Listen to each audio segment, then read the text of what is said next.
I get to walk in and say, what do you need help with? Or, hey, I know there's another level you want to go. How are we going to create the edge for you? So we're either working on winning for them, which is so much fun, or we're working on their heart and saying, I got you. This morning, I was working with someone that everyone knows. And we're working on some things. And I said, how's your heart today? And we had a great conversation. And I just said, I'm always here for you. And these are people that they can't go anywhere because everyone wants something from them. They can't share things because then it's going to be all over Twitter. Right. So where do you go when you don't feel safe? Absolutely. I work with C-suite executives and I occasionally get intimidated by them, not because I'm intimidated by their power, but because I want to make sure I'm communicating in a vocabulary that they understand. Yeah. And sometimes I'm like, I don't know if they're using like different words. You are literally coaching the world's greatest athletes through these moments, these micro moments of a sport that you didn't necessarily play. Yeah. You don't necessarily know what it feels like out there on the basketball court. Take me through what a conversation might be like between you and somebody who you're trying to inspire. Yeah. So it depends on what they're coming. So say I'm working with someone and they said, Dar, I need to be a better leader. And I know there's another level I could go to. How do I do it? So we'll sit down and I'll say, okay, I sit with them and I watch all their film with them. So I've been breaking down film since I was 10 years old because, again, my dad was doing that with me. So this is so natural. We break down film. And then as we're breaking down film, I'll say, tell me how you're feeling with this. In this moment, where do you see where it was going well, where wasn't? And so we watch film, we have discussions. Then we say, okay, where do you want to go? What is it that's holding you back? How could we tick this up for you? And because of doing this for 20-something years now, it sounds old, but I just innately know where to start to direct the path for them because I know where their fear is and I know where they go and then they stop just shy of that. So I know what's holding them back and then where I could start pushing them. And I would have had to have built really good trust with them before I could start challenging them a little bit more. Right. So I need to do life with them. I mean, we get so close. We share meals together. We become family in the sense of, yes, they're not going to share with me a lot of things unless they know they could trust me. So we build trust. We watch film. We create a plan. I get them to do self-inventory a lot. Because I want to teach them to fish. I don't want them to have to rely on me all the time. Yeah. I would not be a good coach if they needed that. Absolutely. So your coaching's not for the faint of heart. You say that outwardly on your website. I love that. Tell me more. Because you're going to need someone who's going to call you up, not call you out. A great coach said that in sports, the former Phoenix Suns coach. There's many times I need to call you out. It's going to be BS or you're hiding behind something. And if I don't do that for you, I don't love you then. But we would have already built trust and I'll call BS on them or I'll say, hey, you could keep making these same choices. Here's the outcome. And then you want to help someone to help clean that up.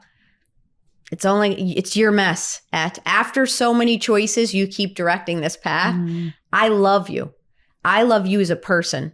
These are just bad choices. Change the choice, change your life. So I'm here to help you change the choice. I'm here to help you.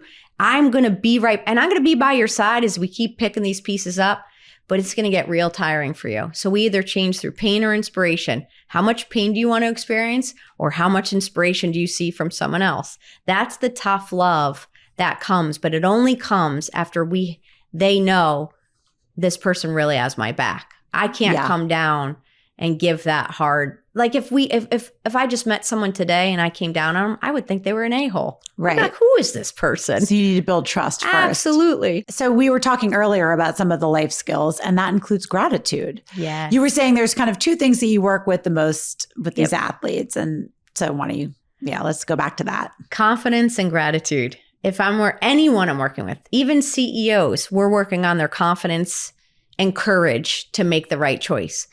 And a CEO in the moment that they need to, when it's hard and it's lives on the line and they have to make a decision at the company that's going to be tough, having the courage to do it. And the same with an athlete, buzzer beater shot, they have the courage to take that shot, to know that if it fails, we'll get back up again. Then gratitude. So often in life, we start going, and I know a lot of people don't understand this because they see people, whether it's, multi-billionaire or a top athlete and they see all the money and the lifestyle and they're like, they should just be grateful for what they have. Of course. But when you're running and you're doing things, every day starts to feel a little like Groundhog's Day. And so you lose some gratitude when every day you wake up, watch film, go to the gym, play the game, get on the plane, go to the next city. You're not getting the weekend off. You don't get to go to weddings or birthdays. You work set 9 months straight. And so you could lose gratitude. And so part of my role is coming in and reminding them in the middle of it, maybe when they're on a losing team and they are in last place, why do you keep getting up and playing? And how do you keep trying to be your best? And I'll say, you know what? There was a day that you prayed for this day. You hoped to be in the NBA or the NHL or the NFL. There are kids right now working so hard to have that spot that you are in. And if you let this moment slip away, you lose everything. And so be grateful for this. And the other part of this, Jamie, is not only reminding them of that, but I have some guys that some really big things are happening for them this year. And just before they left to go get ready for the season, we just had meetings yesterday. And I said to them, I need you to sit here with me. And I want you to feel the moment. Something's about to get announced in your life that the whole world's going to hear, that you waited for this moment. Don't take this moment lightly. Stay in gratitude. Stay in the present moment because this is a first. And you don't get a lot of firsts in your life. This is a first of something you work so hard for. And they just look at you and they're like, yeah. And I said, because gratitude, be grateful. And all the people that helped you get here. And then when they feel that, the moment means so much. And I know when this certain thing gets announced, they're going to feel it even more because they were in the space of gratitude and presence. It's because it's a practice. This is what people told me for years. You should just be grateful. You have a nice life. You should just be grateful. I was like, thanks, Susan. I'd never thought of that. Like, yeah, duh. I know, but I'm a drug addict and I don't feel very grateful. You know what I mean? Like, I didn't feel super grateful. Yeah. And I didn't know how to just access gratitude because you don't just access gratitude like it's something you take out of a box. Yeah. That's why they call it a practice. Yes. Yeah. You have to practice it until the neurons start firing that way and it becomes a working part of the mind. I just love the idea of this little spitfire, which is you, like with these athletes.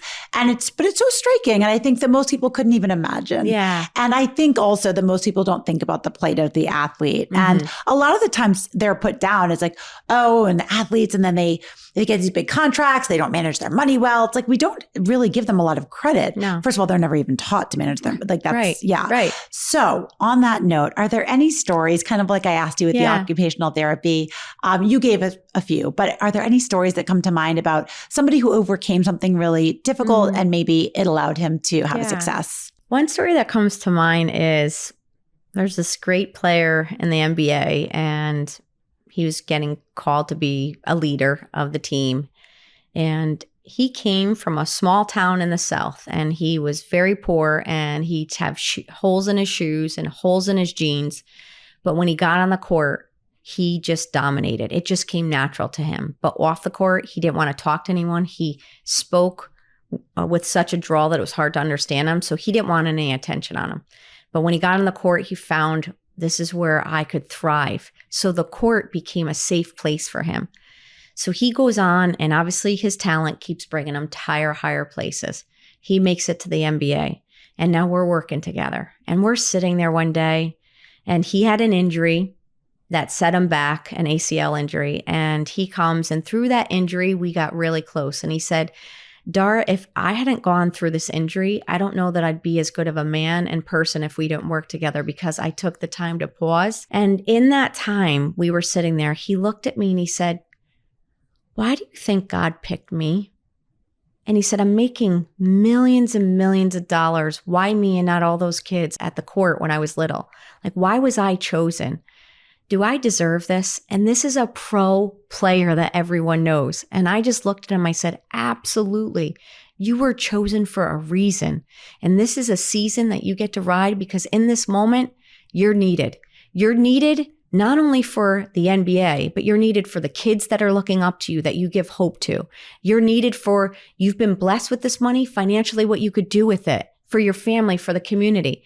I said, go be someone that makes an impact in this community. So then he gets so excited. And side note, he had the most beautiful smile. I go, why aren't we getting a sponsorship for like toothpaste, by the way? And the more you just told him, the more he smiled, because he just never brought attention to him. And I said, you have the most beautiful smile. So then he goes to Twitter and he puts out and he says, I'm going to do a community bike ride. Anyone who wants to join, come join me. Well, the kids came out from all over, and he would do bike rides randomly with kids in the community.